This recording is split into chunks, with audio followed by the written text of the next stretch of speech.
अपनी शादी के एक हफ्ते बाद साजिद भाई वापस रावलपिंडी चले गए। उनकी मुलाजमत ही ऐसी थी कि ज्यादा छुट्टी न मिल सकती थी। जाते हुए आजर्दा थे कि अपनी दुल्हन को हमरा ना ले जा सके। चची ने बहू को बेटे के हमरा जाने ना दिया।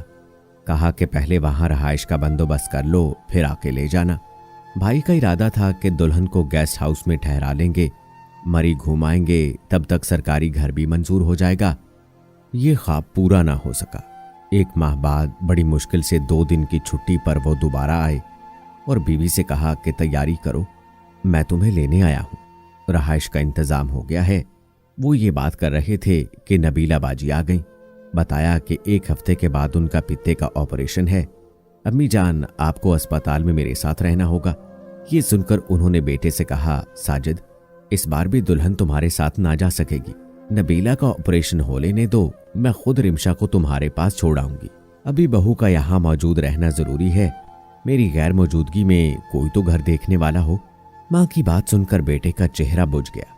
वो खुशी खुशी दुल्हन को लेने आए थे, लेकिन बहन ने ऑपरेशन का बताकर अड़चन डाल दी। रिमशा के बगैर साजिद का पिंडी में दिल नहीं लग रहा था। बाहर का खाना खाकर जी औब चुका था। घर का सुकून आराम दरकार था। ये 2 माह की जुदाई बहुत शाक गुजरी थी, मगर वो चची जान के फरमाबरदार बेटे थे। उनके हर हुक्म पर सर झुका लेते थे। वो रिमशा को हमरा लिए बगैर लौट गए। रिमशा अफसुर्दा थी, मगर सास की हुक्म अदूली की जुरत न थी। पल पल गिनते जुदाई के ये दिन गुजार लिए। 2 माह मजीद इंतजार करना पड़ा। इस बार साजिद आए तो चची बीमार पड़ी थी। भाभी सास की खातिर शौहर के हमरा ना जा सकी। साफ क्यों ना कहूं कि हमारी चची वहमी औरत थी।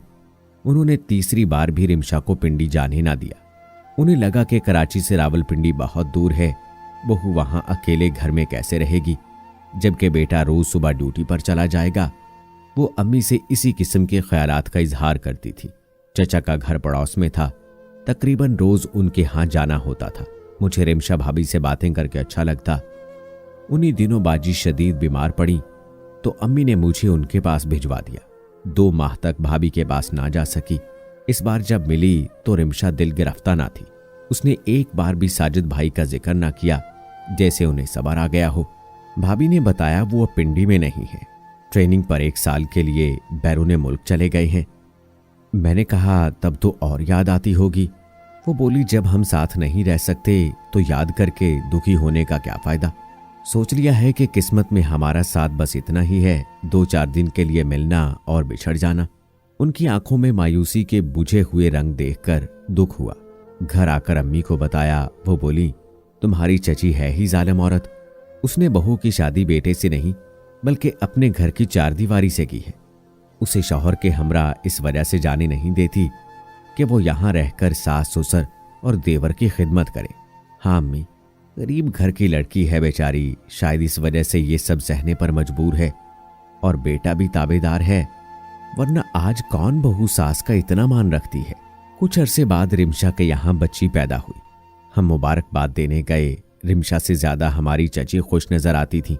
बहू की तारीफें करते न थकती कि बड़ी अच्छी और भली मानस है। शादी के बाद एक बार भी मैके जाने की जिद नहीं की। उसके माँ बाप खुद ही आकर मिल जाते हैं। वो लोग भी बहुत शरीफ हैं, बेटी का घर बसाए रखना चाहते हैं, तभी मैके नहीं बुलाते। सच है बेटियां अपने घर भली लगती हैं। अम्मी ने ठंडी आह भरकर चची से कहा था। साजिद भाई की ट्रेनिंग खत्म हो गई, वो लौट आए। बच्ची को देखा बहुत खुश थे। कराची से एक करीबी शहर तबादला कर दिया गया। रहाइश भी मिल गई, नौकर चाकर भी थे। इस बार जब ड्यूटी पर जाने लगे तो इसरार किया कि बीवी और बच्ची को साथ लेकर जाएंगे। रिमशा वहां अकेली नन्ही मुन्नी बच्ची को क्यों कर संभाल पाएगी, शहर कौन सा दूर है। सास की बात सुनकर रिमशा ने साजिद से कहा कि आप चले जाएं, आप वीकेंड पर तो आ ही जाएंगे। अम्मी ठीक कहती है, वाकई मैं तन्हा बच्ची को संभाल ना पाऊंगी। नैना अभी बहुत छोटी है। इस बार खुद रिमशा ने साजिद भाई के हमरा जाने से इनकार कर दिया था। साजिद भाई अपना सा मुंह लेकर चले गए और नन्ही पोती दादा दादी और चचा की आंखों का तारा बन गई। ये अब उसके बगैर नहीं रह सकते थे। नैना से जुदाई का तस्वर ही उनको उदास कर देता था। रिमशा ने कुली तौर पर बेटी से दिल लगा लिया। अब वो उसमें मगन रहने लगी। कभी भूले से भी शौहर के हमरा जाने की बात ना करती। कोई पूछता तो कहती मुझे यहीं रहना है। अब यही मेरा घर है। एक बार मैंने पूछा भी, रिमशा भाभी, क्या माँ बाप आपको याद नहीं आते? जवाब दिया कि आपके चचा और चची अब मेरे माँ बाप हैं। मैं उदास होती हूँ तो मिल जाती हूँ। नैना साल भर की हो गई। उस खूबसूरत गुड़िया की वजह से उनके घर में बड़ी रौनक थी। साजिद भाई को जब छुट्टी मिलती आ जाते। उन्होंने बीवी और बेटी को साथ ले जाने का मुतालबा छोड़ दिया। वो कहते, जैसे मेरे वालिदैन खुश, मैं उनकी खुशी में खुश हूँ, आकर मिल जाता हूँ। वाकई मेरी बीवी बच्चे परदेश में अकेले नहीं रह सकते। अम्मा सही कहती है। नैना बहुत प्यारी बच्ची थी। सारे घर वाले उस पर फिदा थे। वो भी दादा दादी और चचा के बगैर ना रहती थी। अपने वालिद के पास जाने पर घबरा जाती, जैसे कोई अजनबी हो। नैना अब 1.5 साल की हो चुकी थी। पाँव पाँव चलती थी। साजिद भाई का तबादला लाहौर हो गया। इस बार छुट्टी पर आए तो इसरार किया कि बीवी और बच्ची को साथ लेकर जाएंगे। ससुर बीमार पड़े थे। रिमशा ने मना कर दिया कि साथ ना जाऊंगी। दादा के लिए बच्ची उदास हो जाएगी। उसके दादा बीमार हैं, मजीद बीमार ना पड़ जाएं। साजिद भाई को बहुत दुख हुआ। उन्होंने 1 माह की छुट्टी ले ली और कहा कि वो जब तक बीवी और बच्ची को साथ ना ले जाएंगे ड्यूटी पर नहीं जाएंगे। ओहदे के लिहाज से छुट्टी लेना दुश्वार अमर था। ताहम वो अब अज़दवाजी जिंदगी की कश्मकश से तंग आ चुके थे। चाहते थे कि बीवी और बेटी आंखों के सामने रहें और जिंदगी की नाआसूदगी से नजात पाले। शादी के बाद से वो बहुत डिस्टर्ब रहे थे। 1 माह रहकर वो लौट गए, लेकिन रिमशा भाभी ना गई। सुना कि रिमशा की जिद की वजह से वो उनको तलाक देकर चले गए। हमें अपने कानों पर यकीन ना आता था। मैं और अम्मी उनके घर गए। ख्याल था कि तलाक के बाद रिमशा को मैके भिजवा दिया गया होगा, लेकिन वहां अजीब मामला देखा। रिमशा इद्दत की मुद्दत यहीं पूरी करेगी, चची ने बताया, मगर तलाक की वजह ना बताई। इद्दत की मुद्दत तक साजिद भाई घर ना आए। चची ने उज़र पेश किया कि हम नैना के बगैर नहीं रह सकते, लिहाजा रिमशा मैके नहीं जाएगी। वो अब हमारी पोती की खातिर यहीं रहेगी। रिमशा अजीब लड़की थी कि वो शौहर से ज्यादा उसके घर वालों से मोहब्बत करती थी। सास ससुर को अपने वालिदैन की तरह चाहती थी और उनका अदब करती थी। उसको शौहर का घर नहीं बल्कि सास ससुर का घर ज्यादा प्यारा था। ऐसी औरत हमने कभी देखी ना सुनी। रिमशा के बारे में मेरी माँ के लबों से अक्सर ये अल्फाज निकल जाते, जो सास ससुर की चहेती हो, जरूरी नहीं शौहर की भी हो। रिमशा बिलाशुबा सास ससुर की चहेती थी। उन्होंने उसे बेघरी का सदमा ना पहुंचाया। उसके मैके वाले बेहद गरीब थे। वो उनकी पोती की परवरिश नाजो नाम से इस तरह ना कर सकते थे जैसे वो दादा दादी के जेरे साया परवरिश पा रही थी।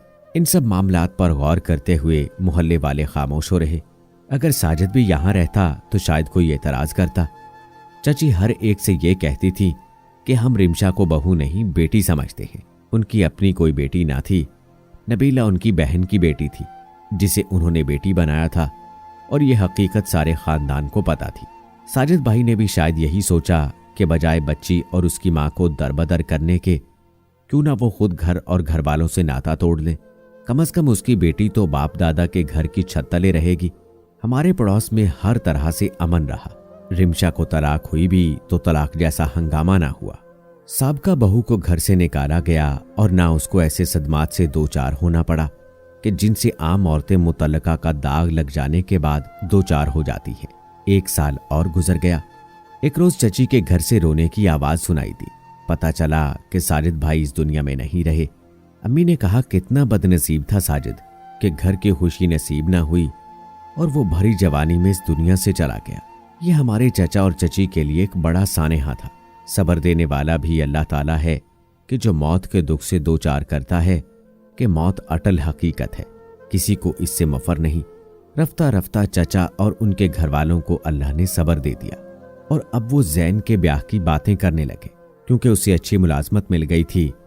उन दिनों रिमशा की बच्ची 7 बरस की हो चुकी थी कि एक रोज उसके वालिदैन और भाई आए। उन्होंने कहा कि अब हम अपनी बेटी को लेने आए हैं। आपकी पोती बड़ी हो गई है, माँ से ज्यादा आप लोगों से हिली हुई है। आप भी उसके बगैर नहीं रह सकते। बेशक नैना को रख लें, लेकिन हम रिमशा को ले जाएंगे। ये तलाक याफ्ता है, अब हम मजीद इसको आपके घर नहीं छोड़ सकते। ये सुनकर सास ने दिल थाम लिया। वो पोती को खुद से जुदा करना चाहती थी और ना नैना को उसकी माँ से दूर करना चाहती थी। माँ बाप ने बहुत इसरार किया तो रिमशा भी मजबूर हो गई। और वालदैन के हमरा जाने के लिए तैयार हो गई। सास ने बादल न खास्ता उसे जाने दिया, लेकिन उसके जाने के बाद घर में उदासी छा गई। कुछ दिन गुजरे कि हमारी चची साबका बहू के मैके गई। सबको यही बताया पोती से मिलने जा रही हूं, उससे दूरी बर्दाश्त नहीं कर सकती। जैन भी हमरा गया था, अल्लाह जाने वहां क्या बातें हुई, नहीं मालूम। सुना कि जैन इस्लामाबाद चला गया है। हमारी चची भी शौहर के हमरा वक्तन फौक्तन इस्लामाबाद चली जाती थी और बेटे के पास कुछ दिन रहकर आ जाती थी। खानदान वाले कहते कि छोटे बेटे के लिए लड़की देखो, उसका घर आबाद करो, मगर वो इसके लिए लड़की देखने कहीं ना जाती थी। उन्हीं दिनों चचा ने अपना घर बेचने का फैसला कर लिया। ये घर उन्होंने बहुत मेहनत से बनवाया था। कोई सोच भी नहीं सकता था कि वो यूं औने पौने बेचकर इस्लामाबाद शिफ्ट हो जाएंगे। बहरहाल वो हमारा पड़ोस छोड़कर हमसे दूर जा बसे। वालिद साहब और भाई को कारोबार से फुर्सत न मिलती थी कि उनसे मिलने जाते। शुरू में फोन पर राब्ता रहा, फिर वो भी ना रहा। 2 साल बाद अब्बा जी को किसी काम से इस्लामाबाद जाना पड़ा। उन्होंने चचा को फोन किया और घर का पता पूछा। उन्होंने बादल नखास्ता बताया। काम से निमटकर अब्बा जी उनके घर गए। कॉल बेल दी तो दरवाजा रिमशा ने खोला। वो गोद में 1 साल के बच्चे को लिए थी, जो हूबहू जैन की सूरत था। वालिद साहब उसे देखकर हैरान रह गए।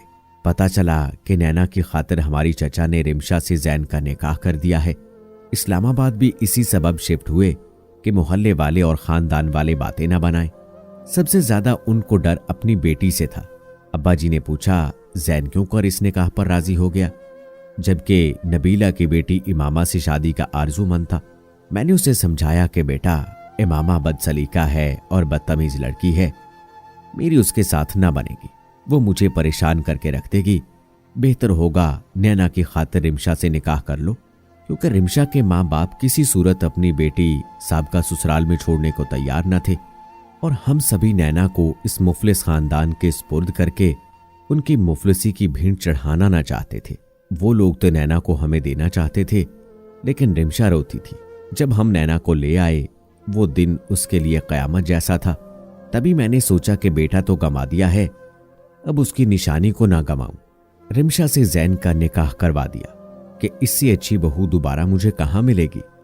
कहती हूं उठ जाओ तो उठ जाती है, कहती हूं बैठ जाओ तो बैठ जाती है।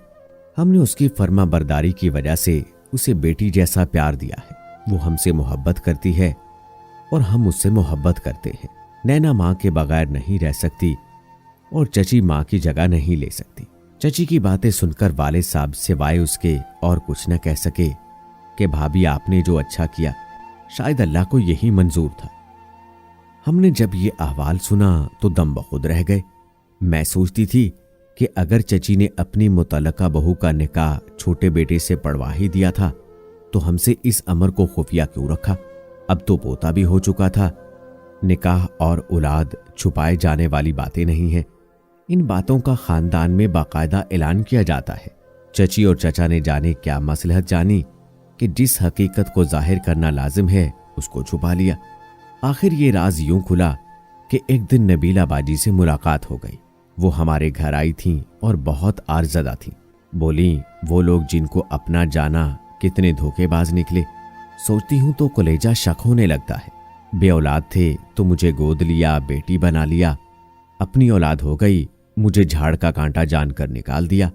रिमशा को दूसरी बार बहू बना लिया और मेरी बेटी से बचपन की मंगनी तोड़ दी। जानती हूं कि मेरी बेटी को इस बात का कितना सदमा पहुंचा है। उसने ख्वाब आवर गोलियां भांक ली थीं। ये तो शुक्र है मेरे रब का कि वक्त पर हम उसे अस्पताल ले गए और फौरन तिब्बी इमदाद मुयस्सर आ गई, वरना मेरी बच्ची तो जान से गई थी। वो रो रही थी। अम्मी ने सवाल किया, तुमको किसने ये सब बताया? मुझे किसी ने नहीं बताया ताईजान। हम मरी सैर को गए थे, वहां जैन और रिमशा बच्चों के साथ घूमने आए हुए थे। अम्मा भी हमरा थी। तभी पता चला। मुझ पर तो जैसे सख्ता तारी हो गया। वो तो मेरे मियाँ ने थामा, वरना खाई में गिर जाती। वो रो धोकर चली गई और मेरी अम्मा दांतों में उंगलियां दबाकर रह गई। तभी मैंने कहा, हर एक के अपने मसाइल और मामलात होते हैं, हमारा किसी से कोई लेना देना नहीं है अम्मी जान, उनकी वो जाने, आप क्यों परेशान हो रही हैं। बस इसके बाद मैंने इस बारे में कभी नहीं सोचा। तो दोस्तों, कैसी लगी आज की कहानी? कमेंट बॉक्स में जरूर बताएं। और क्या इस तरह से बीवी को शौहर से दूर रखना अक्लमंदी है? आप रिमशा की तलाक का जिम्मेदार किसको समझते हैं? बाकी छोटे बेटे से निकाह करके तो यकीनन अच्छा किया, लेकिन छुपाने की क्या जरूरत थी? आपकी क्या राय है? कमेंट बॉक्स में जरूर बताएं और मजीद ऐसी वीडियोस देखने के लिए मेरे चैनल को अभी सब्सक्राइब कर लें। मिलते हैं एक और नई वीडियो के साथ। तब तक अपना ख्याल रखिएगा। मुझे इजाजत दें। अल्लाह हाफिज।